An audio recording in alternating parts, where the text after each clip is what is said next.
Alright, this is section 2.5 for Precal, and I want to kind of go over an example of a problem with you where you're asked to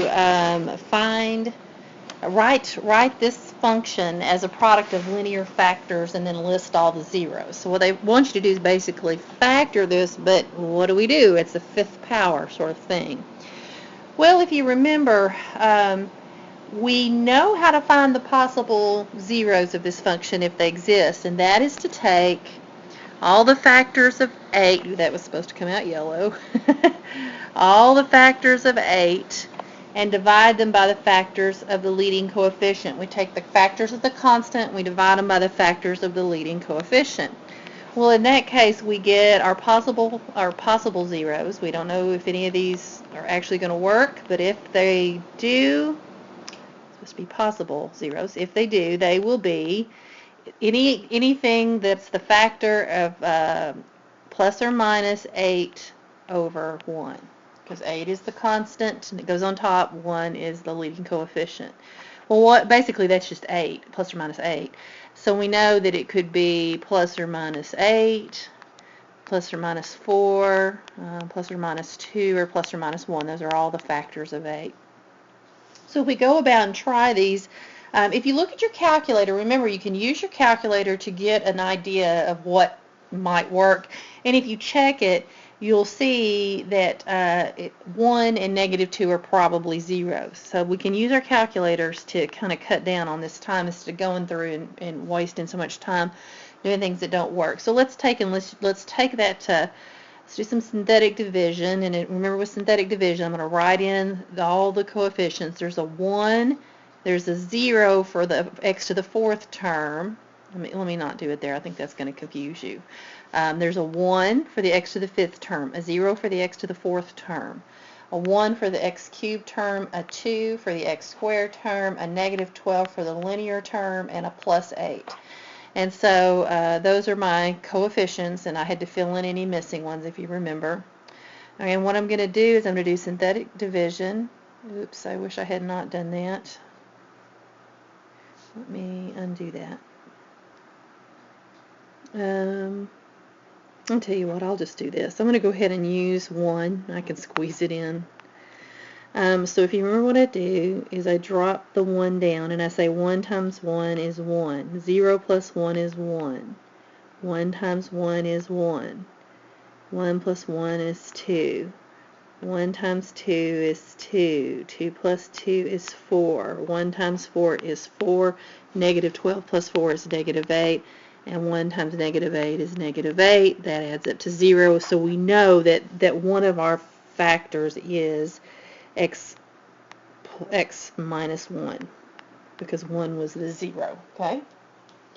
Alright, now we're down to now we've cut it down one level. If you look, it looks like it bounces at 1, which means that 1 should be another. I should be able to do 1 into this again. So let's take these numbers that are right here, and we'll just keep kind of reducing this. Drop down the 1. 1 times 1 is, I did it again, I wrote the wrong thing. I meant to draw that little bracket down further. 1 times 1 is 1. 1 and 1 is 2. 1 times 2 is 2. 2 and 2 is 4. 1 times 4 is 4. 4 and 4 is 8. 1 times 8 is 8. -8 and 8 is 0. So we have x minus 1 squared, which we're going to write it as x minus 1 times x minus 1 because they wanted linear factors. Okay, so now I have 1, 2, 4, 8, 0. Let's go to a new page. 1, 2, 4, 8, and we just leave the 0 off the end. Okay, we've got it down to this, and so far here's our factors. I'll write them down here. We have x minus 1, and it looked like from the graph that -2 was probably another 0. So let's get everything the whole number ones we can out first, and that's going to make our job a little easier. I keep not making this thing big enough. Alright, so I'm going to drop down the 1. -2 times 1 is -2. 2 and -2 is 0. -2 times 0 is 0. 4 and 0 is 4. -2 times 4 is -8. 8, -8 is 0. So sure enough, because this 0 is here, That means another one of my factors is x minus 2. All right, so what I have left is 1, 0, 4. What does that mean? This is my constant term. This is my linear term, and this is an x. So it's like 1x squared plus 0x plus 4. Okay, how could we get this? How could we factor this? Well, if you think about it, we used to say we couldn't factor something unless it was a difference of 2 squares. But we realize now that if we think about complex numbers, that we can factor x squared plus 4 as x minus 2i and x plus 2i. Let's multiply that out just to show that's going to work. This is what I need to put down here if I can show that it works.